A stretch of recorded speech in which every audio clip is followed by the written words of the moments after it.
네, 한 주도 평화롭게 잘 보내셨습니까?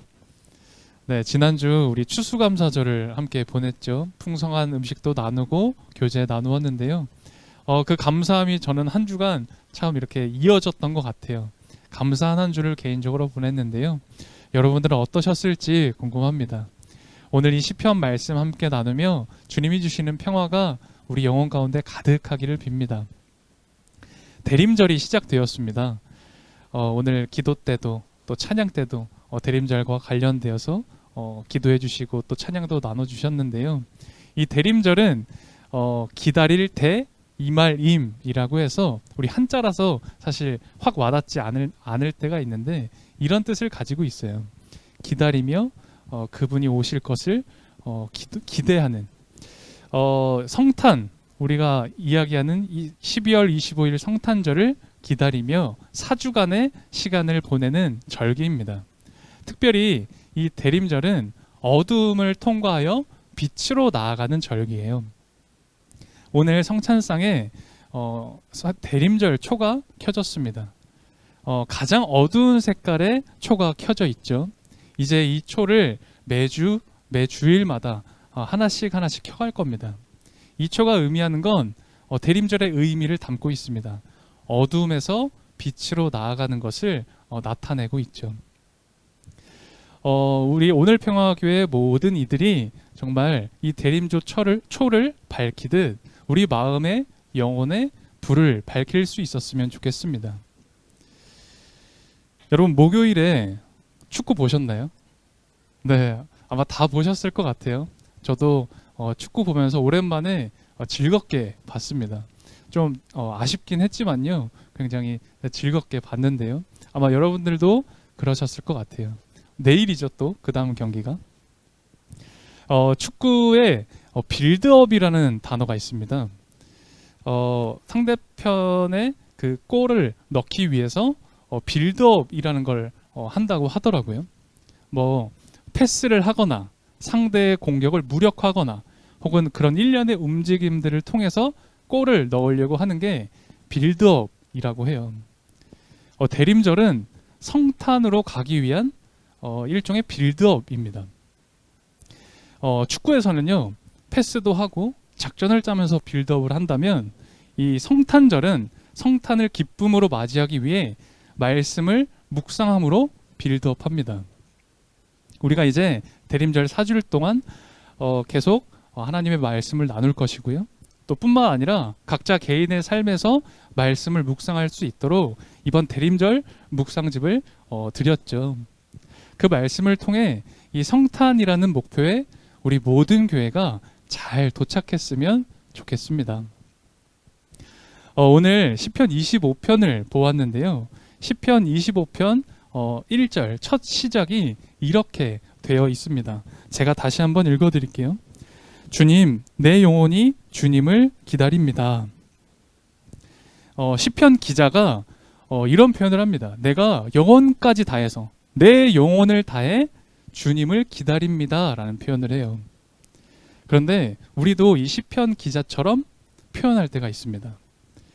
왜 이럴 때 있죠? 나 영혼까지 탈탈 털렸어. 혹은 나 영혼까지 끌어모아서 무언가를 샀어. 나 영끌에서 집 샀어. 차 샀어. 뭐 그런 표현을 우리가 할 때가 있죠. 오늘 이 시편 기자도 마찬가지의 표현을 한 겁니다. 언어는 다르지만 우리가 쓰는 그 마음과 비슷했던 것이죠. 영혼까지 끌어모아서 영혼까지 다해 주님을 기다립니다 라고 표현하고 있죠. 이 1절을 보면 이 시편 기자의 마음이 어떠했는지, 얼마나 절박한지를 우리가 조금이나마 느끼게 됩니다. 그런데 왜 그렇게 이 시편 기자의 마음이 절박했느냐?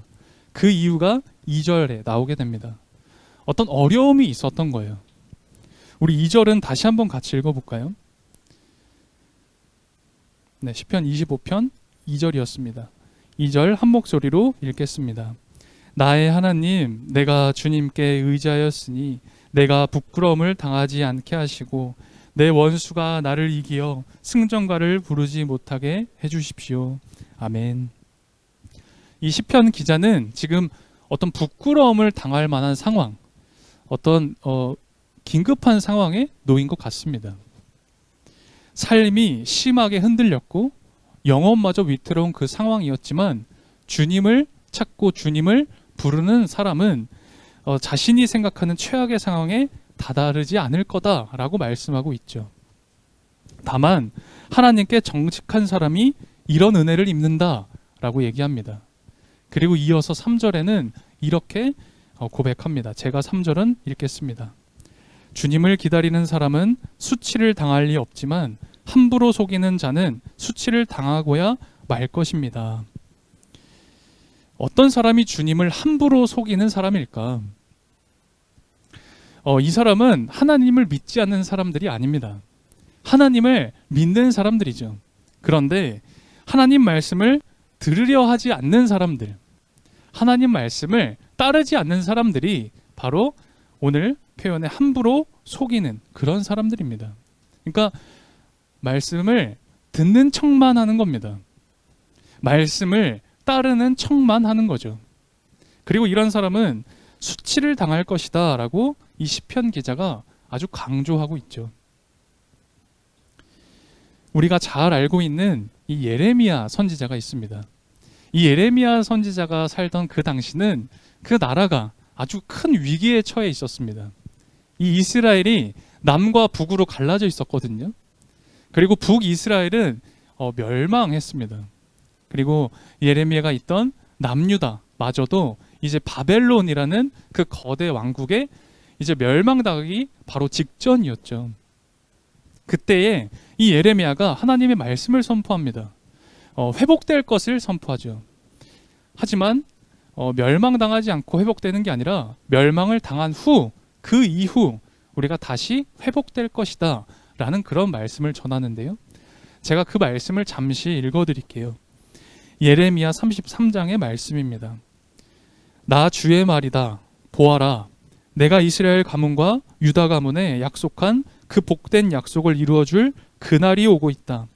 그때 그 시각이 되면 한 의로운 가지를 다윗에게서 돋아나게 할 것이니 그가 세상의 공평과 정의를 실현할 것이다. 그때가 오면 유다가 구원을 받을 것이며 예루살렘이 안전한 거처가 될 것이다. 사람들이 예루살렘을 주님은 우리의 구원이시다 하는 이름으로 부를 것이다. 아멘. 때가 이르면이라고 표현해요. 그때가 되면, 그러니까 다시 회복될 그때가 되면이라는 표현을 하면서 말씀을 전합니다. 이스라엘 사람들이 이것을 기억했습니다. 나라가 망했지만, 그래서 포로 생활로 접어들었지만 이스라엘 사람들은 이 말씀 기억했습니다. 그리고 그때가 오겠지? 그때가 오면 우리가 회복되겠지? 기대하고 기도했습니다. 이 말씀의 근거에서 이 이스라엘 사람들은 그분을 기다렸습니다. 그분이 바로 메시아이죠. 우리를 구원하실, 우리를 회복하실 그분 말입니다. 그분이 오시면 공평과 정의가 실현되는구나. 우리가 회복되고 정말 구원받을 수 있겠구나. 예루살렘, 우리가 사는 이 땅이 이제는 안전한 거처가 되겠지? 라고 생각하면서 말이죠. 그런데 어땠을까요? 이스라엘 사람들의 기대와는 완전히 다른 그분이 오셨습니다. 바로 예수님이시죠. 메시아가 왔다라고 합니다. 세례 요한이 외쳤습니다. 많은 사람들이 외치기 시작합니다. 메시아가 오셨다. 그런데 자신들의 삶에, 이스라엘 사람들의 삶에는 사실 메시아가 왔는데도 불구하고 변화가 없는 거예요. 자신들은 여전히 나라가 빼앗긴 채로 살아가고 있고 여전히 로마의 포로 같은 삶을 살아갔습니다. 예루살렘은 안전한 거처가 아니었던 거죠. 그래서 유대인들은 예수님이 메시아라는 사실을 받아들이지 않습니다. 예수님이 메시아다? 부인합니다. 왜냐하면 그들이 봤을 때는 메시아가 이 땅에 오면 일어나야 할 그 일이 전혀 보이지가 않았거든요. 자신들이 기다리던 이 메시아 상이 있었습니다. 미리 그려놓은 이미지라는 게 있었던 거죠. 메시아가 오시면 이렇게 될 거야. 이 땅에 메시아가 오시면 이런 놀라운 일들이 벌어질 거야 라고 말이에요. 그런데 이 유대인들이 미리 그려놓은 이 메시아 상에 이 예수라는 그 사람이 이게 적합하지가 않은 겁니다. 그들에게 굳어진 이런 믿음의 가치관이 있었습니다. 그런데 이 믿음의 가치관 때문에 유대인들은 예수님을 받아들이지를 못했던 거예요. 여러분, 그 누구보다 메시아를 기다렸던 게 이 이스라엘 사람들, 유대인이었습니다. 그런데 그들이 가졌던 이상이 있었어요. 꿈이 있고 비전이 있었습니다. 소망이 있었거든요. 그런데 오히려 그 이상과 바램 때문에 예수님을 알아보지 못합니다. 오늘날 우리 그리스도인들도 마찬가지입니다. 사실 말씀을 제대로 이해하고 있지 못하면서, 아니 사실은 그것을 우리 모두가 사실 인정해야 함에도 불구하고 우리 모두 그것을 인정하지 못합니다. 그리고 마치 내가 알고 있는 말씀의 의미가 전부인 것처럼, 내가 읽고 나도 신앙생활 이만큼 했어 라고 내가 알고 있는 모든 것이 전부인 것처럼 이 교만한 사람들이 너무 많습니다. 20년 전, 10년 전, 몇 년 전 그때 들었던 해석을 여전히 고수합니다. 이런 그리스도인들은 예수님이 오셔도 유대인들이 그랬던 것처럼 어쩌면 예수님을 알아보지 못할 겁니다. 당시의 유대인이든 그리고 오늘날 우리 그리스도인이든 이 예수님이 자신들의 이상에 맞고 내 가치관에 좀 맞고 내가 이상적으로 생각하는 그 틀에 맞아야 그래야 메시아다, 그래야 예수다 라고 여기기 때문이에요. 제가 주중에 그 안과에 다녀왔습니다. 아마 지금 여기서 보이실진 모르겠는데 제가 여기 왼쪽 눈이 좀 멍들어 있어요. 안과 가서 이제 치료를 받았거든요. 눈 밑에 뭐가 났더라고요. 볼록 뭐가 튀어나와서 아, 이거 기름이 꼈다 하고 안과를 갔습니다. 왜냐하면 제가 전에 이제 그 전에도 똑같은 자리에 지방이 뭉쳐가지고 요거 째서 뺀 적이 한 번 있었거든요. 그래서 아, 또 지방이 이렇게 뭉쳐서 됐구나 해서 안과를 좀 찾아봤습니다. 이제 동네에 좀 잘한다 하는 병원이 어디 있을까 찾아봤는데 유명한 데가 있더라고요. 제가 병원을 찾는 기준이 있습니다. 이건 너무 좀 개인적인 거라 이런 자리에서 말씀드리기 좀 그렇긴 하지만 병원을 찾을 때 좀 허름한 데를 갑니다. 저는 허름하고 오래된 데 있잖아요. 왠지 좀 그런 데가 신뢰가 저는 좀 되더라고요. 근데 역시 이제 잘한다고 한 데를 이렇게 찾아보니까 허름하더라고요. 오래됐다라고 하더라고요. 그래서 그럼 좀 신뢰할 만할까 해서 갔습니다. 갔는데 또 너무 죄송한 이야기이긴 하지만 제가 좀 그래요. 갔는데 웬 할머님이 앉아 계시더라고요. 근데 제가 하여튼 이거 나쁜 마음이에요. 제가 갔는데 그 할머님이 앉아 계시길래 이거 보이실까? 죄송합니다. 저한테 그런 마음이 들었어요. 이게 잘 보이실까? 그러면서 제가 설명을 막 했습니다. 선생님, 제가 이게 눈에 지방이 낀 것 같아요. 예전에도 이거 뺀 적이 있는데 이거 빼러 왔습니다. 이렇게 하니까 이렇게 선생님께서 보시더니 아, 이거 지방 낀 게 아니라 그 염증이 좀 생겼으니까 약 먹고 푹 쉬시라고 하더니 약을 지어주시고 그냥 보내시더라고요. 그래서 저는 이제 내심 이게 아닌데 이거 빨리 째서 빼내야 되는데 막 그런 생각이 들면서 그래, 약 먹고 좀 쉬어보자 했습니다. 낫질 않더라고요. 그래서 빨리 이거 지방 빼러 가야 되는데 해서 마침 또 교회 근처에 안과가 많아요. 네, 몰랐어요. 안과가 많길래 또 유명한 안과들이 많더라고요. 아, 여기를 진작에 갈 걸 하면서 가장 허름하고 가장 오래된 병원을 찾아갔습니다. 선생님, 제가 다른 안과 갔다 왔는데 안 돼가지고 다시 왔습니다. 지방 빼러 왔습니다. 그러니까 선생님이 지방이 아니래요. 염증 생긴 거래요. 그래도 약 먹고 쉬라는 겁니다. 그 순간, 그 말을 듣는 순간 얼마나 창피했는지 몰라요. 지금 이렇게 말씀드리는 것도 사실은 굉장히 창피한데요. 제 마음이 참 그렇게 악하더라고요. 못됐더라고요. 못났어요. 너무너무 창피해가지고 부끄럽고 약 먹고 쉬면 되는 건데 왜 내가 그 선생님 의심했을까? 그런 생각을 했거든요. 제가 그런 생각한 거예요. 나 눈 째봤으니까, 그전에도 지방 빼봤으니까 그 지방 빼면 되는 건데 내 눈인데, 제가 그런 생각했어요. 자신의 경험이나 내 지식, 내 가치관에 갇혀버리면요, 그것에만 있으면 아무리 이야기해도 알아듣지를 못하는 겁니다. 제가 그랬어요. 선생님이 아무리 얘기를 해도 제가 안 들리더라고요. 듣질 않으니 변화를 경험하지 못하는 겁니다. 그런데 오늘 시편에 이 시편 기자의 고백을 들어보십시오. 오늘 시편 기자 1절에 이런 고백을 했죠. 내 영혼이 주님을 기다립니다. 이것을 조금 더 풀어서 이야기해 보자면 이렇게도 얘기해 볼 수 있을 거예요. 제가 가졌던 그 알량한 지식과 경험, 사실 다 해봤지만 아무것도 아닙니다. 아무 소용이 없습니다. 이제 주님의 말씀을 듣고 따라야 한다는 것을 비로소 깨달았습니다. 주님, 제가 주님을 이제 기다립니다. 이렇게 풀어서 고백할 수 있을 것 같아요.